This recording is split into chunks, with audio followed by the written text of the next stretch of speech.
Hi everyone, Bear from Bear Reads Books. It's a lovely day, so I'm outside again, and I'm here to do another video. I'm here to do another tag video. This time again tagged by Sean, the book maniac.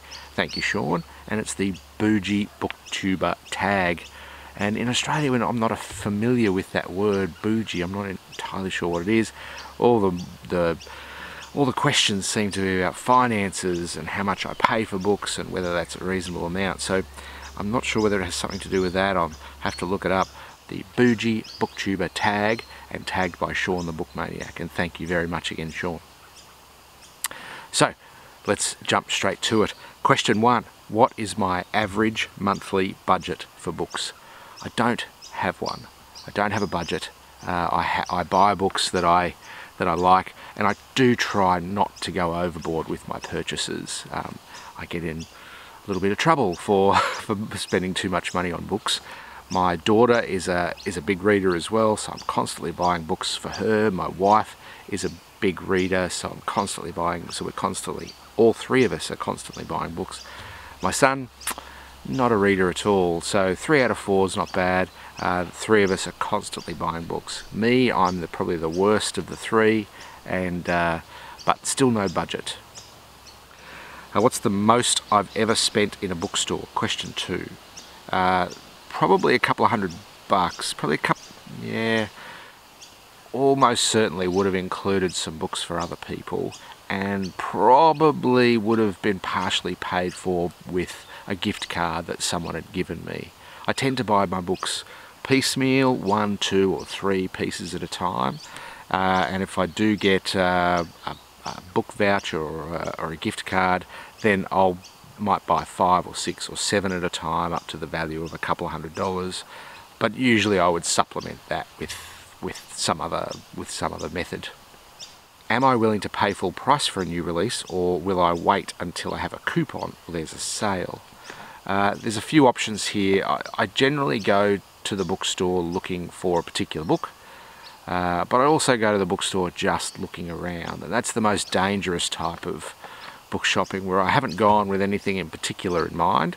I just go to the store, all the stores, just looking at books in general, and that's dangerous, because I'll go, ooh, that looks like a good one, and then I'll grab that. Ooh, there's another one, I'll grab that one too, and while I'm there I might grab 3 or 4 books. So that's the danger period for me.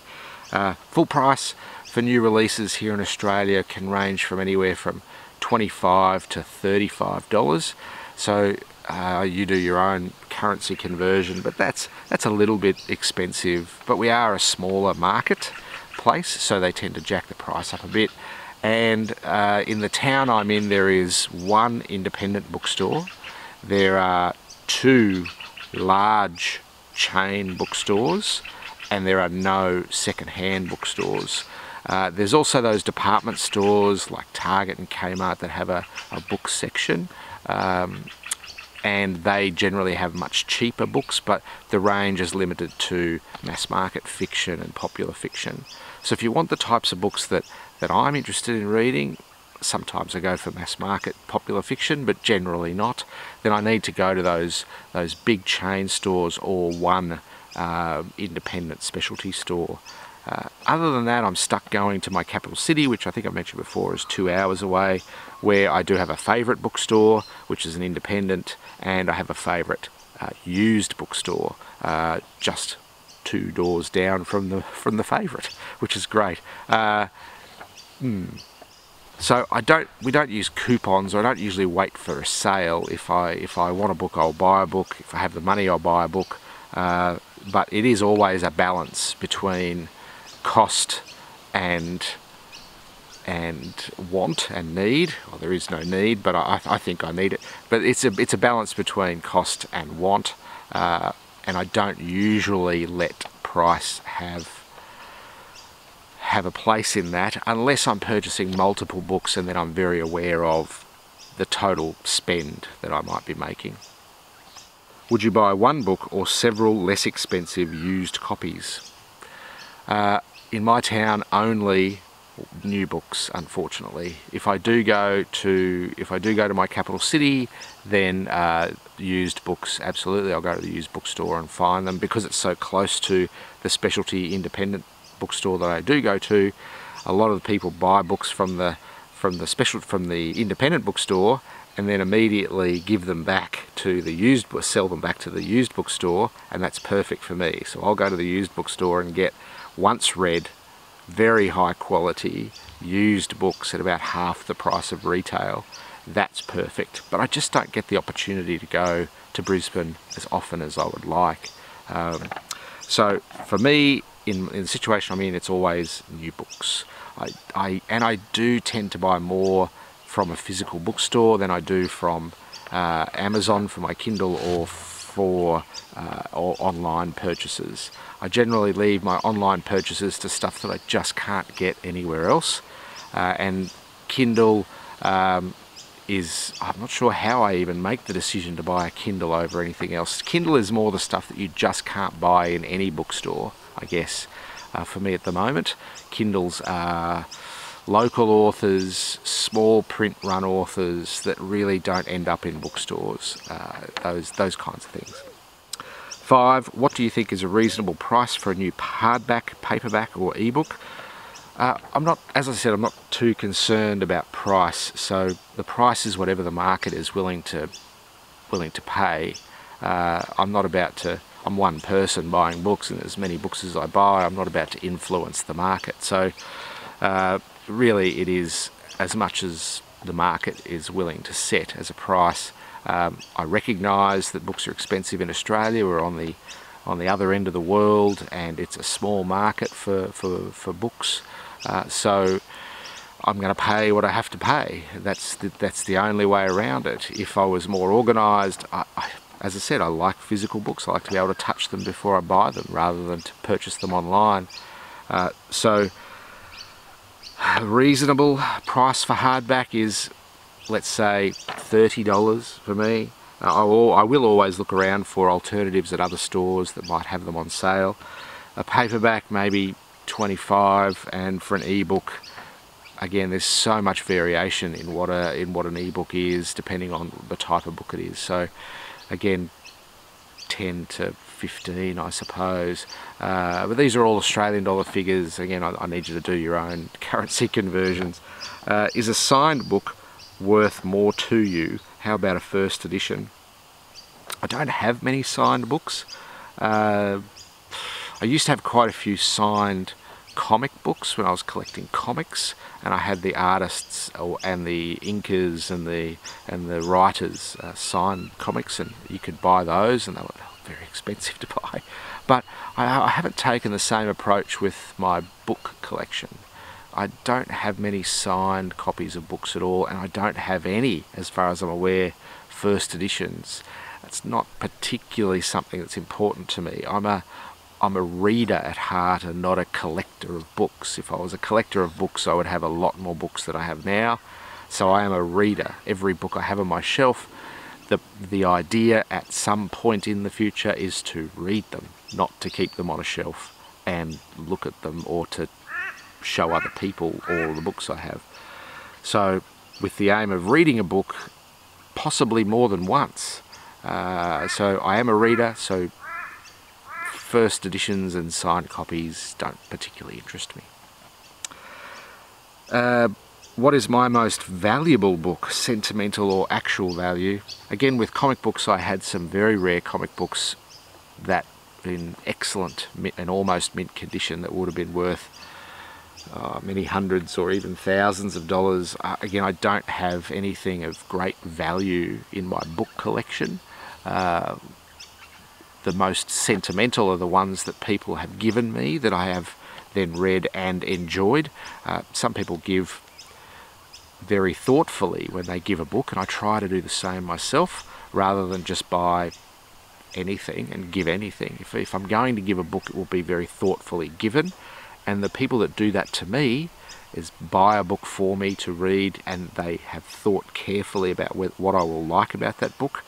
They're the books that are the most valuable to me.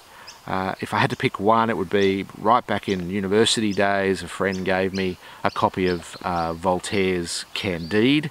It's not an expensive copy. If you don't know Candide, it's a 18th century, mid-18th century French satirical novel about a man called Candide the Optimist. The original title was Candide the Optimist. He was living in an upper class society and had really no conception of the world around him. So when he goes out into the world and gets into a young man's adventures, like young men do, he finds that the world is horrible. And the world outside of his little bubble that he's been living in is absolutely ghastly. And all of his preconceptions about how wonderful the world is slowly get stripped away. So Candide the Optimist becomes anything other than an optimist. But it doesn't stop him loving life and loving the adventure. It just so happens that he gets into all these adventures where things go horribly wrong. It was wonderfully given by my friend at the time, and I still value the copy of Voltaire's Candide very, very fondly. That would be my most valuable book. Number 8, will I pay more for a cover edition you like better? Again, with a small market in Australia, we don't generally see different cover releases. What you get as a hardback or a paperback, it will be the cover. So not a great deal of variation in cover art. If you're buying online and you get different versions from different countries, you may be able to pick it up, but it's not something I look for. I do pick up books in bookshelves simply based on the cover, because covers are beautiful, and buy them not knowing much about what the book is about or anything about the author. But again, that's rare. So I don't specifically go out of my way looking for different or variants on covers. Doesn't particularly interest me. As I said, I'm a reader. I don't particularly care what the cover looks like. I'm interested in the contents. I'm interested in what emotion that book will get out of me. So the cover doesn't necessarily do that. Everything inside the covers does that. So 9, what physical characteristics does a good quality book have? Again, a sturdy. The ones I don't like, the books I don't like, are the ones that have the very thin pages, usually accompanied with very small writing, and by almost that, the types of pages like a Bible, the very, very thin pages, and usually that equates to having very small writing on the page. I don't like that style of publishing, but yet again, publishers make decisions about print and publishing and binding and typeface and all those sorts of things, and I don't know why. I don't know how they come to those decisions. So I'll take a book as it comes, unless it feels awful. But generally, publishers make these decisions for reasons, and I just let those reasons happen. Number 10, if I won the lottery, what bookish things would I do with the money? I think this is very closely tied to the bonus question, which is give us an image of your dream home library. I'll try and take a photo of my front room in my house, which at the moment has 4 blank walls and a television in the corner. It's generally been the kids' playroom with the Lego and computer games and things like that. The plan is very, very soon to turn that blank room into a library. So it would be 2 of the 4 walls covered in bookshelves from floor to ceiling, a couple of comfy chairs and a comfy couch to lie on, and a high-end stereo system for playing quietly, for playing music. So it would be a chill out / relax / library / reading room. That's going to happen maybe in the next 6 months, I think. We're tucking pennies away as we speak, but that is something that has been on our wish list for an awfully long time, is to turn something into a library. And now the kids are kind of beyond the years of wanting to build Lego or to play Xbox. Then the library is back on the radar, and we're going to do it very, very soon. So it doesn't take a lottery win to do that. In fact, I don't play the lottery, and I don't plan on playing the lottery.